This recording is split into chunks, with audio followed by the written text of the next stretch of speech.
Assalamualaikum hörmətli Uyghur TV hörmətləri. Sağlamlıq proqramımızın bugünkü sanını görüşünlərini qızğın qarşı alımız. Mən Uyğurzadə Şifaxanasıdan Şəmsunur Qopur.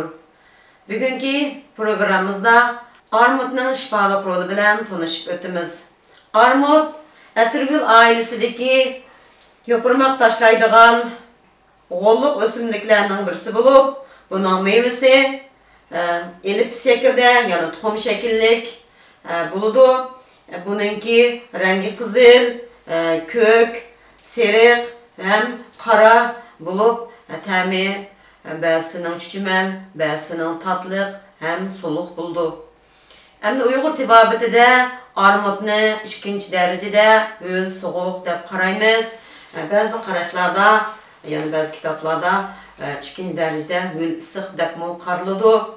Armud adette mol vitamin ve mineral maddelarını öz içine algan bulup, armudun terkibi de alma kislotası, limon kislotası, meyve qanti, üzüm qanti, kumuş şekeri, fruktoza, glikoza, aksil, yağ kislotası, fosfor, tümür bulup kalmasın. Yana vitamin A, vitamin B, vitamin C ve kalsiyumlar mol boğan buldu. Hem de bu özünün mol boğan vitaminleri bilen vücudumuzga naydi şifalık hem nurgun nimetlerini toluqlaydigan bulup, bunun da adette köp yetmege vaxtıda sempatik nervini qozgutup, miyini kuvvetlaydı, kan besinini tüvelletidi, kan tazalaydı, yürekke hoşluk yetkizdi.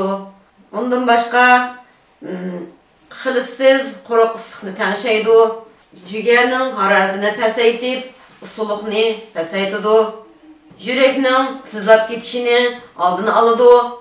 O özününki öz soğuqluq keyfiyatı bilen yüreknin tiz sep ketadigan bir harareti bolsa, bunu pasaytip, yürekni ritimlik, rahatlık haletiga akilidi.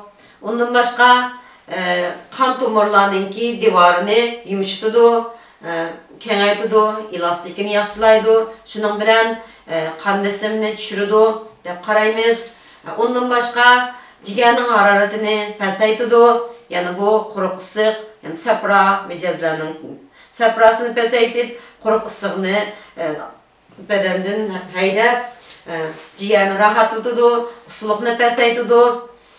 Meni höllük yetkizdi, uyku keltirip, bedenini semirtidi.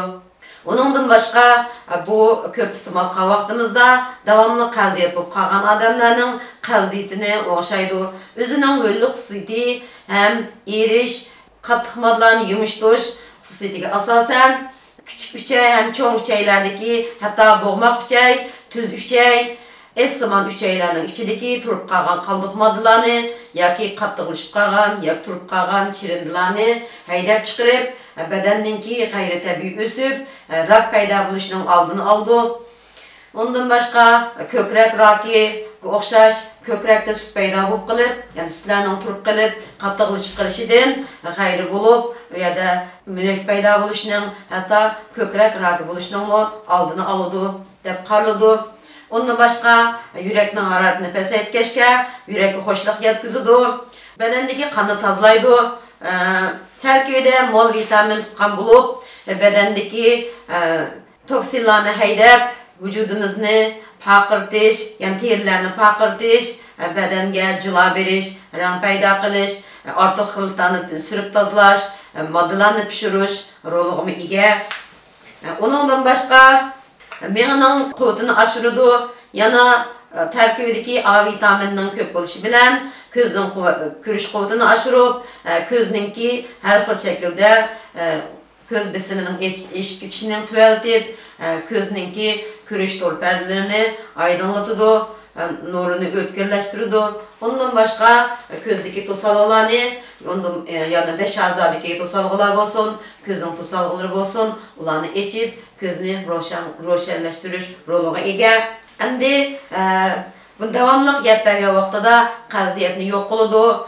Armudning gulini davomli muvofiq miqdorda ichib, suv bilan aralashtirib ichib bergan vaqtimizda ko'zning ko'rish quvvatini texmi aşıgılı buludu. Armut, alma, aluca qatarlıqlarını muvafiq miqdarda iste'mol qilib bergan vaqtimizda usuzluqni qandırıdı. B tipliq jigar kiseligimi muvafiq miqdarda iste'mol qilib bergan vaqtida unumi texmi yaxshi bo'ladi deb qaraladi. Endi odatda buni ko'p yegan vaqtimizda badanda o'roqlatadi deb qaraladi. Yana bu badanning usuzluqini pasaytadi. Tarkibida lif deb bir modda bo'lg'ashqa ko'p yegan vaqtimizda badanni ochliqdan saqlab, yana badanni to'xtatadigan bir xil xususiyati bo'lg'ashqa ochliq his qilmasdan insonlarni o'roqlatishga foydali deb qaraladi. Yana diyet bilan, yani o'sha pariz bilan o'roqlovchilarningki birdan bir tanlaydigan mevasining birisi bu.